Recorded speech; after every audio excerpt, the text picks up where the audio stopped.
La mort de François Mitterrand, 8 mois exactement après son départ de l'Élysée, où il avait occupé le fauteuil de président de la République pendant 14 ans.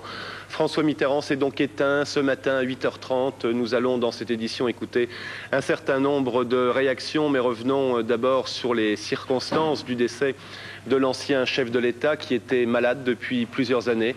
Vous savez qu'il souffrait depuis 92 au moins d'un cancer de la prostate. Je vous propose d'écouter l'un de ses médecins, Bernard Debré, et le chirurgien qui l'a opéré pour la dernière fois, c'était le 31 mai 95, monsieur Guy Valencien. C'est un mystère pour personne qu'il a été opéré 2 fois ici dans mon service, en 92 et 94, et que opéré 2 fois avec les souffrances qu'il laissait apparaître après ne préjugeait pas une issue extrêmement favorable. Cela dit, même s'il a souffert pendant ces derniers temps, je le pense, il a été d'une dignité tout à fait remarquable. Je crois qu'il serait malhonnête de ma part de dire qu'il ne s'agit pas d'un malade différent. Il s'agissait d'un malade différent, ne serait-ce que par tout ce qui l'entourait, les précautions que nous devrions et nous avons dû prendre. Cela dit, dans son abord personnel, c'était un malade tout à fait remarquable, d'une grande simplicité, d'une grande gentillesse, d'une grande ouverture. Et j'avoue que lorsque j'habitais à l'hôpital, quand il était dans mon service, j'ai passé un certain nombre d'heures fort agréables en sa compagnie, ce qui me rend sa disparition d'autant plus triste. C'était un homme très lucide, extrêmement courageux, et qui en plus avait de l'humour. Il parlait très souvent à ses médecins de la cohabitation la plus difficile qu'il avait à mener, celle avec ses cellules cancéreuses. Que vous demandait-il? Que vous disait-il? Il voulait savoir? Il savait.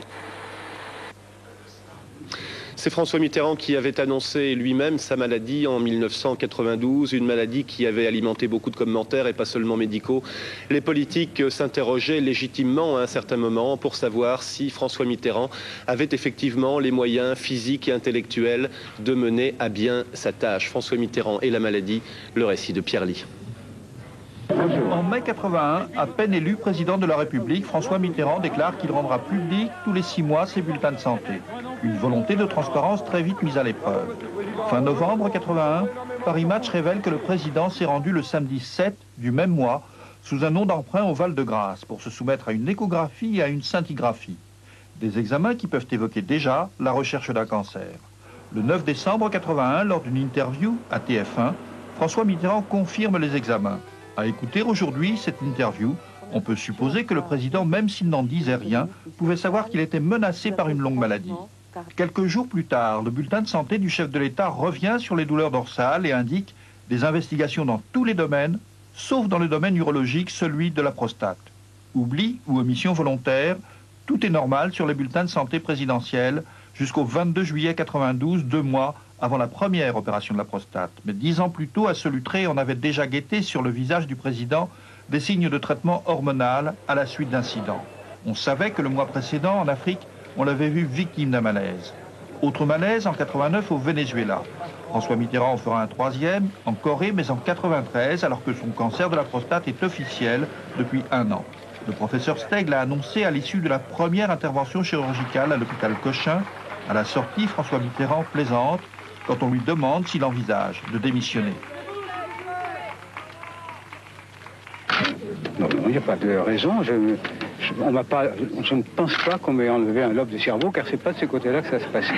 2 ans plus tard, juillet 94, 2e intervention. L'objectif n'est plus d'arrêter le cancer, on a constaté que la tumeur de la prostate échappe au traitement hormonal. Il s'agit avant tout d'éviter le blocage des reins et de permettre leur écoulement. En sortant, entouré de ses médecins, François Mitterrand s'apprête à partir en vacances à Latché. Cette fois, il mesure l'effort qui reste à faire. Ce que j'ai devant moi, j'ai à accomplir ma tâche. La tâche pour laquelle les Français m'ont élu. 10 mois. C'est à ma portée. Mais 2 mois plus tard, le 12 septembre, la victoire contre le temps lui paraît moins assurée. Je dirais que la souffrance est telle qu'elle pèse sur moi au point que je ferai passer l'examen de mon sort dans celui des devoirs d'État. À ce moment-là, il est évident qu'il faut partir. On a l'impression que la maladie du président s'est brutalement accélérée après sa seconde opération. Mais même s'il est vrai que le cancer de la prostate, longtemps silencieux, s'aggrave nettement par la suite, l'impression du public a été renforcée par les bulletins officiels, restés aussi longtemps que possible limpides pour ce qui allait bien, mais opaques à ce qui allait mal. Retour à présent sur l'annonce du décès de l'ancien chef de l'État, le film de la matinée avec Lise Ramboudou. 10h55, le flash tombe dans toutes les rédactions. François Mitterrand est mort, annonce son secrétariat. C'est ici, à 8h30, dans cet appartement qui servait aussi de bureau, du 3e étage de l'avenue Frédéric Leplay, dans le 7e arrondissement de Paris, tout près du Champ de Mars, que l'ancien président de la République est décédé. Depuis 3 jours, sa voiture stationnée en bas, à l'entrée, n'avait pas bougé. Informé parmi les premiers en début de matinée, Jacques Chirac est allé s'incliner devant la dépouille de son prédécesseur. C'est lui-même qui a annoncé la mort de François Mitterrand à l'occasion des vœux à la presse qu'il a décidé de reporter d'1 semaine. Un hommage du président de la République empreint d'émotion. En fin de matinée, les proches de François Mitterrand et des personnalités commencent à affluer avenue Frédéric Leplay, fermée à la circulation. Pierre Berger, Michel Charasse, Claude Estier, Jack Lang, ainsi qu'Alain Juppé sont venus se recueillir. Tristesse et larmes sur les visages des passants rue de Bièvre dans le 5e arrondissement, le domicile de François Mitterrand. Là aussi, la rue a été fermée à la circulation, comme du temps de sa présidence. On s'attendait bien sûr depuis un certain temps à cette nouvelle. François Mitterrand avait tout de même effectué, Catherine Kirpak, un ultime voyage à l'étranger très récemment.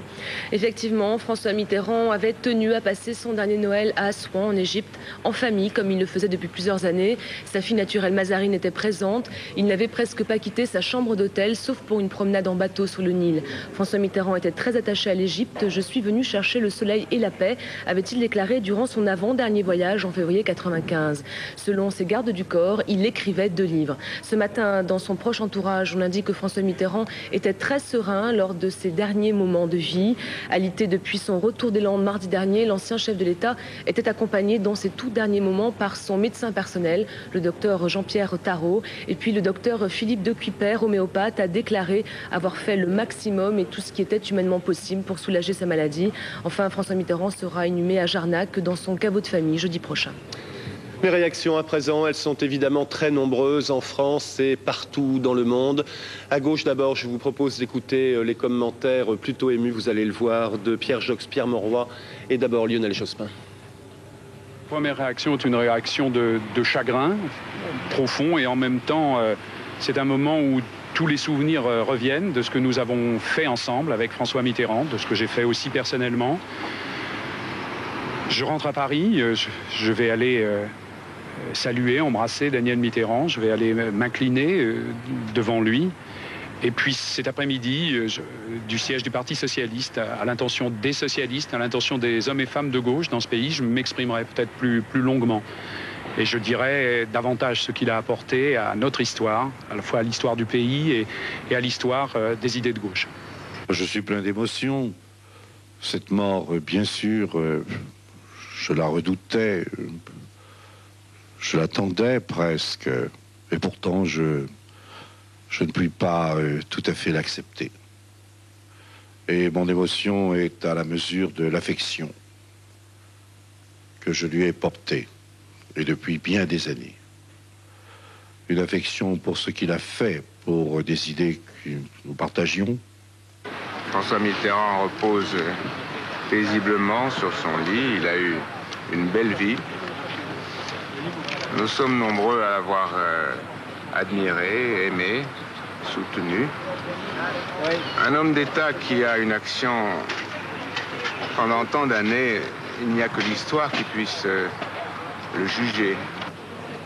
Et autre réaction toujours à gauche pour Laurent Fabius, François Mitterrand restera pour notre pays un des plus grands politiques du siècle et salue ses exceptionnels talents de volonté, d'intelligence, de rebond et de ténacité. Une grande destinée vient de s'éteindre pour Michel Rocard. Jacques Delors exprime sa tristesse, saluant la fidélité de toujours à l'idéal européen. Jean Popren, Jean Glavany, Bernard Kouchner, Martine Aubry, Jean-Pierre Chevènement, tous expriment leur très grande peine. Nous devons être à la hauteur du bilan qu'il nous a laissé, a déclaré le porte-parole du PS François Hollande. Réaction également à droite et comme souvent en pareille circonstance, même les plus farouches adversaires rendent hommage aujourd'hui. C'est le cas par exemple de Nicolas Sarkozy, René Monory et Édouard Balladur. Il m'avait invité à venir le voir il y a quelques semaines et nous avions passé une heure ensemble évoquant les problèmes généraux de notre pays et du monde. Il était aussi présent, aussi vif, aussi alerte qu'il l'avait jamais été. Jusqu'au bout, il a tenu à rester lui-même. Première réaction, c'est une réaction de peine, bien entendu. Je l'ai beaucoup connu, beaucoup rencontré. J'ai été témoin de ses souffrances et de son courage exceptionnel.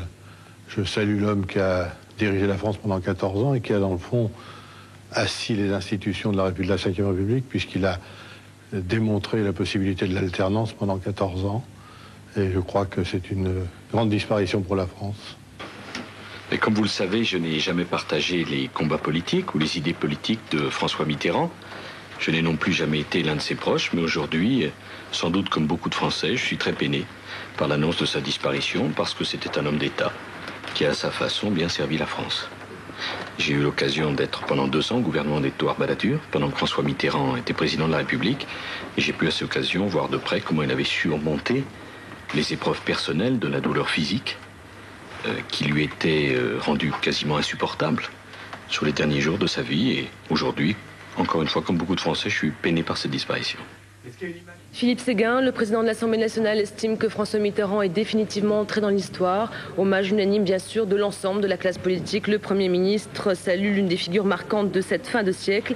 Mais la première réaction était celle du président de la République. Ce matin, Jacques Chirac a annoncé depuis l'Élysée la mort de François Mitterrand et reporté donc la cérémonie des vœux à la presse qu'il animait. Jacques Chirac a rendu hommage à François Mitterrand en ces termes. Le président François Mitterrand nous a quittés ce matin. Je viens d'aller à l'instant le saluer une dernière fois. Je viens aussi d'exprimer à sa famille mes condoléances et celles de la nation.